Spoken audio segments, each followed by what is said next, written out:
Good evening, welcome to special drive. Municipals ప్రచారం peak stage కు చేరుకుంది. ప్రచారం ముగిసేందుకు టైం దగ్గర పడుతుండటంతో నేతలు సుడిగాలి పర్యటనలు చేస్తున్నారు.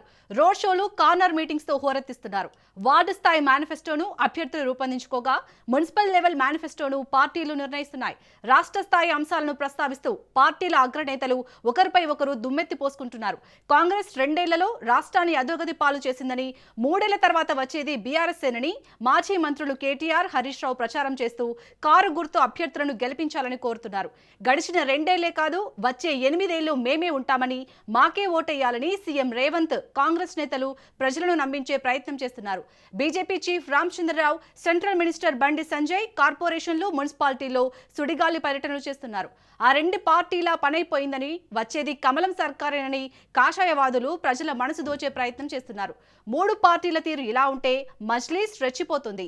అసదుద్దీన్ ఓవైసీ జిల్లాలో పర్యటిస్తూ కాంగ్రెస్, బీజేపీ, బీఆర్ఎస్ అన్నీ మోసం చేసే పార్టీలేనని, మన ఓటు మనమే వేసుకొని మన నాయకున్నే కౌన్సిల్లో కూర్చోబెట్టుకోవాలని పిలుపునిస్తున్నారు. డిపెండెంట్లు కూడా గెలుపు కోసం గట్టి ప్రయత్నం చేస్తున్నారు. ప్రచారానికి ముగింపు గడియలు దగ్గర పడటంతో నేతలు, అభ్యర్థులు ఓటర్లను తమ వైపు తిప్పుకునేందుకు మందు, మనీ ఏర్పాట్లు చేసుకునే పనిలో పడ్డారు.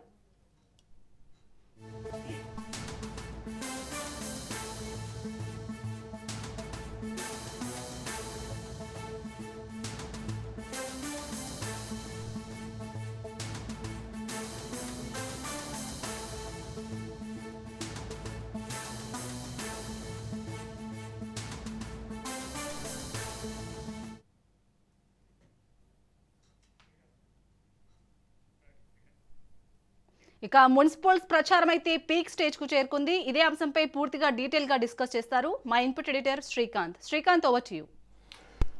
Shali, good evening. So municipal ఎన్నికల ప్రచార గడువు ముగియబోతోంది. మరికొద్ది గంటలు మాత్రమే మిగిలింది. రేపు సాయంత్రానికి మున్సిపల్ ఎన్నికల ప్రచారం ముగుస్తోంది. 9వ తారీఖు చివరి తేదీ.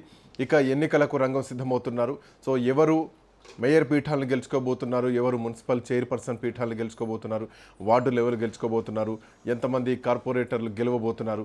సో ఇదంతా కూడా నిజానికి ఒక చర్చ బలంగా నడుస్తున్న క్రమంలో ప్రచార పర్వం మాత్రం కొనసాగుతోంది. ఇప్పటికే అటు ముఖ్యమంత్రి రేవంత్ రెడ్డి తెలంగాణలో మున్సిపాలిటీలు ఉన్నటువంటి జిల్లాల్లో ప్రచారం చేశారు. బహిరంగ సభలు నిర్వహించడం జరిగింది. అటు కేటీఆర్ కానీ, ఇటు హరీష్ రావు కానీ ఇద్దరు భుజాలపైన వేసుకొని, అంటే జూబ్లీహిల్స్ ఎన్నికల ప్రచారం ఏ స్థాయిలో జరిగిందో మున్సిపల్స్ ఎన్నికల ప్రచారం కూడా అదే స్థాయిలో చేస్తున్నారు. అటు బండి సంజయ్ కూడా కీలకంగా ప్రచారం చేస్తున్నారు. ఈవెన్ కరీంనగర్ జిల్లాలో గట్టి పట్టుగా ఉన్నది భారతీయ జనతా పార్టీ. అక్కడ కూడా బీఆర్ఎస్ వర్సెస్ బండి సంజయ్, అంటే భారతీయ జనతా పార్టీగా మారినటువంటి పరిస్థితి కనిపిస్తోంది. కాంగ్రెస్ పార్టీ అధికారంలో ఉన్నా కానీ అక్కడ కాంగ్రెస్ పార్టీ మళ్ళీ భవితవ్యాన్ని ఎత్తుకోవాల్సినటువంటి పరిస్థితి మాత్రం కనిపిస్తోంది. ఇక్కడ మరి ముఖ్యంగా కొన్ని కీలకమైనటువంటి అంశాలని ప్రతిపక్షాలు తీసుకెళ్తున్నాయి. అంటే ఒకరికొకరు ఏ టీం, ఒకరికొకరు బి టీం అని చెప్పుకుంటూ ప్రచారాలు చేస్తూనే అధికార కాంగ్రెస్ పార్టీ ఏమిచ్చింది అని భారతీయ జనతా పార్టీ ప్రశ్నిస్తోంది. నిధులు ఇచ్చేది మోడీ, తెచ్చేది బండి. సో ఖచ్చితంగా ఈసారి మాకు పీఠాన్ని ఇవ్వండి, ఆ పీఠం ఇంకా మా చేతిలో పెట్టండి, నేను గెలిపి చూపిస్తా, అభివృద్ధి అంటే ఏంటో చేసి చూపిస్తా అంటూ కూడా బండి సంజయ్ ఇప్పటికీ చెప్తున్నారు. హుస్నాబాద్ నియోజకవర్గ పీఠాన్ని మాకు అప్పజెప్పి చూడండి, ఖచ్చితంగా ఈసారి గెలిచి చూపిస్తామంటూ కూడా ఆయన చేస్తున్నటువంటి పరిస్థితులు మాత్రం కనిపిస్తోంది. మున్సిపాలిటీలకు ఒక్క పైసా కూడా ఇవ్వలేదు రాష్ట్ర ప్రభుత్వం. ఏదున్నా కేంద్రం నుంచే నిధులు వస్తున్నాయని చెప్పేసి కాంగ్రెస్ పార్టీ ఇచ్చిందేమీ లేదంటూ కూడా బండి సంజయ్ తన ప్రచారంలో చేస్తున్నారు. ఓవరాల్ ఇటు కేటీఆర్ కూడా అదే చేస్తున్నారు. మీకు గ్యారంటీలు అమలైతే కాంగ్రెస్కి వేయండి, లేకపోతే మళ్ళీ బీఆర్ఎస్కి వేయండి, నమ్మి మోసపోకండి. ఇదివరకు ఒకసారి నమ్మి మోసపోయాం, మళ్ళీ అట్లాంటి పరిస్థితి రావద్దు. సో జాగ్రత్తగా ఓటేయండి, ఆలోచించుకొని ఓటేయండి అని చెప్పేసి ఇప్పటికే కేటీఆర్ కానీ, హరీష్ రావు కానీ స్ట్రీట్ కార్నర్ మీటింగ్లు పెడుతున్నారు.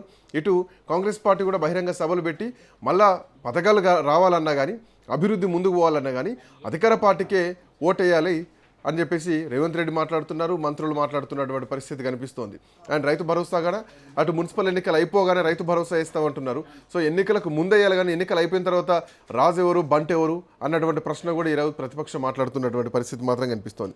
ఇప్పటికే జిల్లాల వారీగా పురపాలక సంఘం ఎన్నికల ప్రచారంలో అన్ని జిల్లాలు, అన్ని నియోజకవర్గాలు కూడా తిరుగుతున్నారు. సో అసలు ఎట్లాంటి పరిణామాలు ఒకసారి మా కరెస్పాండెంట్